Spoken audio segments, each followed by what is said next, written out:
নমস্কার বন্ধুরা, ডলি রন্ধনশালায় সবাইকে স্বাগত। আর আজকে তোমাদের সাথে শেয়ার করব রুই মাছের একটা দারুণ ডিশ। বাড়িতে মাছের পরিমাণ কম থাকলে তাহলে কিন্তু খুব সহজেই পরিবারের সবাইয়ের জন্য তোমরা এই রেসিপিটা বানিয়ে নিতে পারবে। আর এই রান্নার জন্য প্রথমে আমি দারুণ টেস্টি একটা মশলা বানিয়ে নেব। এর জন্য আমি মিক্সিং জারের মধ্যে দিয়ে দিলাম দুটো কাঁচা পাকা লঙ্কা, আর সাথে এক মুঠো ধনেপাতা আমি দিয়ে দিলাম। এবার আমি সামান্য পরিমাণ জল দিয়ে খুব ভালোভাবে ধনেপাতা আর কাঁচা লঙ্কাটাকে পেস্ট করে নিয়েছি। এবার আমি মশলাটাকে একটা সাইডে রেখে দেব। আর এই রান্নার জন্য আমি 4 পিস রুই মাছ নিয়েছি, 2 পিস নিয়েছি আমি পেটি, 2 পিস আমি গাদার মাছ নিয়েছি। এবার আমি মাছগুলোকে সিদ্ধ করার জন্য কড়াইয়ের মধ্যে 1 বাটি পরিমাণ জল দিয়ে দিলাম। এবার জলটা যখন উষ্ণ ফুটে উঠেছে তখন আমি সমস্ত মাছের টুকরোগুলোকে জলের মধ্যে দিয়ে দেব।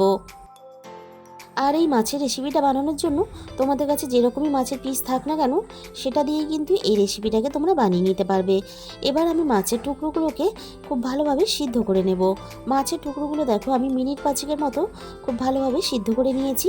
এবার আমি সমস্ত মাছের টুকরোগুলো জলে থেকে তুলে নেব।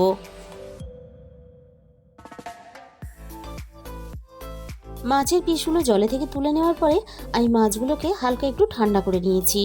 মাছের এবার ছালটা আমি একটা সাইডে ছাড়িয়ে রেখে দেব। আর ছালগুলো কিন্তু আমি ফেলবো না। মাছের ছালটাও কিন্তু আমি একইভাবে রেসিপির সাথে রান্না করে নেব। এবার আমি মাছে থেকে খুব ভালোভাবে মাছের কাঁটাগুলোকে বেছে পরিষ্কার করে নেব। একঘেয়েমি মাছের ঝোল বা মাছের ঝাল বারবার না বানিয়ে একবার হলেও তোমরা এই রেসিপিটা অবশ্যই বাড়িতে ট্রাই করে দেখো। বাড়ির ছোট থেকে বড় সবাই কিন্তু এই রেসিপিটা খেতে পছন্দ করবে, আমি তোমাদের কথা দিলাম। আর বাড়িতে যখন কোনো গেস্ট আসে তখন কিন্তু আমরা অন্যান্য পদের সাথে মাছের একটা রেসিপি বানিয়ে থাকি। তাই বাড়িতে গেস্ট আসলে তাহলে কিন্তু মাছের এই রেসিপিটা তোমরা বানিয়ে নিতে পারবে। আমি মাছের সমস্ত কাঁটাগুলো বেছে খুব ভালোভাবে পরিষ্কার করে নিয়েছি।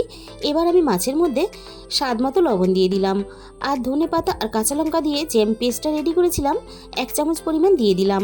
সাথে আমি 1 চামচ পরিমাণ আদা রসুন বাটা দিয়ে দিলাম। আর সব শেষে আমি 1 চামচ পরিমাণ গরম মশলার গুঁড়ো দিয়ে দিলাম। আর আমি কিন্তু কোনো রকম মাছের মধ্যে গুঁড়ো মশলা ব্যবহার করব না, তাহলে কিন্তু মাছের স্বাদটা নষ্ট হয়ে যাবে। এবার আমি মাছের মধ্যে 2 চামচ পরিমাণ কর্নফ্লাওয়ার দিয়ে দিলাম। তোমাদের কাছে যদি কর্নফ্লাওয়ার না থাকে তাহলে এখানে 2 চামচ পরিমাণ ময়দা যোগ করে দেবে। এবার আমি সমস্ত কিছু খুব ভালোভাবে হাত দিয়ে মেখে রেডি করে নেব। এইভাবে মাছ যদি একবার কাউকে রান্না করে খাওয়াও তাহলে কিন্তু বারবার তোমার কাছে রিকোয়েস্ট আসবে এই রেসিপিটা বানানোর জন্য। আর মাছটাকে কিন্তু কোনো রকম রেস্টে রাখার প্রয়োজন নেই, সাথে সাথেই তোমরা বানিয়ে নিতে পারবে। আমি এবার রান্নার জন্য প্রথমে আমি কড়াইয়ের মধ্যে পরিমাণ মতো তেল দিয়ে দিলাম। তেলটা আমি খুব ভালোভাবে প্রথমে গরম করে নিয়েছি। মাছটাকে আমি এইভাবে গোল গোল করে বলের মতন আমি ছোট ছোট করে বানিয়ে নিয়েছিলাম। এবার আমি একে একে ভাজার জন্য তেলের মধ্যে মাছের বলগুলোকে ছেড়ে দেব। আমার কাছে যেহেতু মাছের পরিমাণটা কম ছিল তাই আমি ছোট ছোট করে বল বানিয়ে নিয়েছি। তোমরা তোমাদের পছন্দ মতো ছোট বড় যেরকম করে ইচ্ছে তোমরা বানিয়ে নিতে পারো। আমি এবার মাছের বলগুলোকে একটা সাইড খুব ভালোভাবে হতে দেব। একটা সাইড খুব ভালোভাবে ভাজা হয়ে গেছে, অপর সাইডটা ভাজার জন্য আমি এভাবে উল্টে দিলাম। আর এইভাবে ঘুরিয়ে ফিরিয়েই কিন্তু ওই মাছের বলগুলোকে খুব ভালোভাবে লালচে করে ভেজে নেব। আর তোমরা যখন বাড়িতে বানাবে তখন একটু বেশি পরিমাণে মাছ নিয়ে বানাবে, কারণ ভাজার সাথে সাথেই কিন্তু কিছুটা কমে যেতে পারে।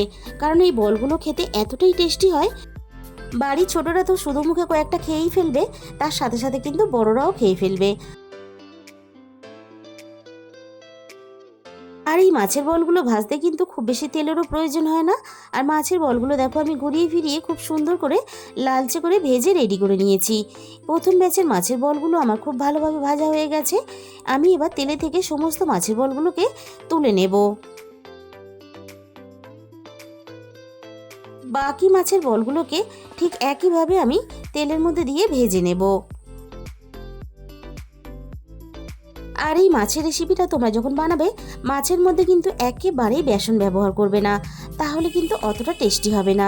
সমস্ত মাছের বলগুলোকে আমি একইভাবে তেলের মধ্যে দিয়ে ঘুরিয়ে ফিরিয়ে খুব ভালোভাবে আমি ভেজে নেব। আর এইভাবে মাছের বল বানিয়ে তোমরা কিন্তু বিকেলে চায়ের সাথে স্ন্যাক্স হিসাবেও খেতে পারো, খেতে বেশ ভালো লাগে। আমি সমস্ত মাছের বলগুলো একইভাবে ভেজে নিয়েছি। এবার আমি তেলে থেকে ছেঁকে তুলে নেব।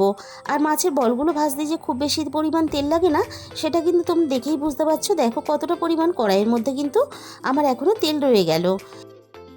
দুটো মাঝারি সাইজের পেঁয়াজ আমি গ্রেট করে রেখে দিয়েছিলাম। গ্রেট করা পেঁয়াজটা আমি তেলের মধ্যে দিয়ে দিলাম।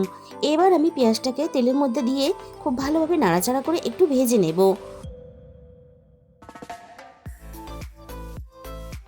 পেঁয়াজটা আমি দেখো মিনিট 5 মতন নাড়াচাড়া করে খুব ভালোভাবে ভেজে নিয়েছি। আর পেঁয়াজের মধ্যে কিন্তু একটা সুন্দর কালারও চলে এসেছে। এবার আমি পেঁয়াজের মধ্যে দিয়ে দেব 1 চামচ পরিমাণ আদা ও রসুন বাটা। এবার আমি পেঁয়াজের সাথে আদা রসুন বাটাটা খুব ভালোভাবে কষিয়ে নেব। আদা রসুনের যতক্ষণ না কাঁচা গন্ধটা চলে যায়। আদা রসুনটা আমি খুব ভালোভাবে পেঁয়াজের সাথে কষিয়ে নিয়েছি। এবার আমি রান্নার মধ্যে একটা বড় সাইজের টমেটো পেস্ট দিয়ে দিলাম। আর রান্নার স্বাদ মতো লবণটাও দিয়ে দিলাম। আবারও আমি টমেটোটা সব কিছুর সাথে নাড়াচাড়া করে খুব ভালোভাবে কষিয়ে নেব, যতক্ষণ না টমেটোর কাঁচা গন্ধটা চলে যায়। টমেটোটা সব কিছুর সাথে নাড়াচাড়া করে আমি খুব ভালোভাবে কষিয়ে নিয়েছি। এবার আমি একে একে রান্নার মধ্যে গুঁড়ো মশলাগুলো দিয়ে দেব।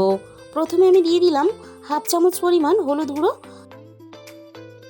দিয়ে দেব 1/2 চামচ পরিমাণ ধনে গুঁড়ো, আর সাথে দিয়ে দেব 1/2 চামচ পরিমাণ জিরে গুঁড়ো। আর আমি এখানে দিয়ে দেব 1 চামচ পরিমাণ ঝাল লঙ্কার গুঁড়ো, কারণ এই রান্নাটা বেশ একটু চটপাটা হলে তবেই খেতে ভালো লাগে। এবার আমি সব শেষে দিয়ে দিলাম 1 চামচ পরিমাণ গরম মশলা গুঁড়ো। তবে রান্নাতে ঝালের পরিমাণটা অবশ্যই তোমরা তোমাদের নিজেদের মতো ব্যবহার করবে। এবার আমি সমস্ত মশলা খুব ভালোভাবে নাড়াচাড়া করে আমি একটু সময় নিয়ে কষিয়ে নেব। এই রান্নায় মশলা যত ভালোভাবে কষাবে, রান্নার স্বাদ কিন্তু তত বেশি ভালো হবে। সমস্ত মশলা দেখো আমি খুব ভালোভাবে কষিয়ে নিয়েছি। আর মশলা থেকে সুন্দরভাবে কিন্তু তেলটাও ছাড়তে শুরু করে দিয়েছে। এবার আমি রান্নার মধ্যে ধনেপাতা আর কাঁচা লঙ্কার পেস্টটা আমি দিয়ে দিলাম। কাঁচা লঙ্কার পেস্টটা দেওয়ার সাথে সাথে আমি মিক্সির বাটি ধোয়া অল্প একটু জল দিয়ে দিলাম।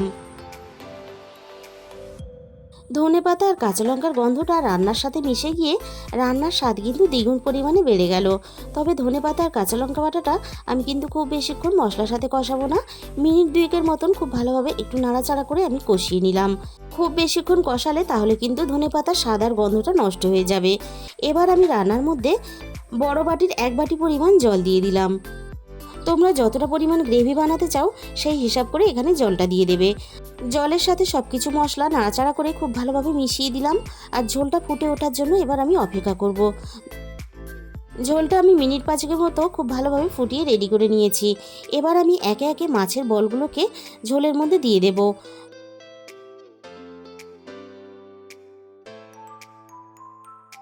মাছের বলগুলোকে ঝোলের মধ্যে দেওয়ার পরে আমি মিনিট 10 মতন রান্না করে নেব। আর 10 মিনিটের মতো রান্না করে নিলেই কিন্তু মাছের বলগুলো খুব সুন্দর করে নরম হয়ে যাবে। 10 মিনিট পরে আবারও একটু নাড়াচাড়া করে নিলাম। আর দেখো গ্রেভিটা কিন্তু আগের থেকে বেশ অনেকটাই ঘন হয়ে এসেছে। এবার আমি রান্নার মধ্যে আন্দাজ মতো 1 চামচ পরিমাণ গন্ধরাজ লেবুর রস দিয়ে দেব।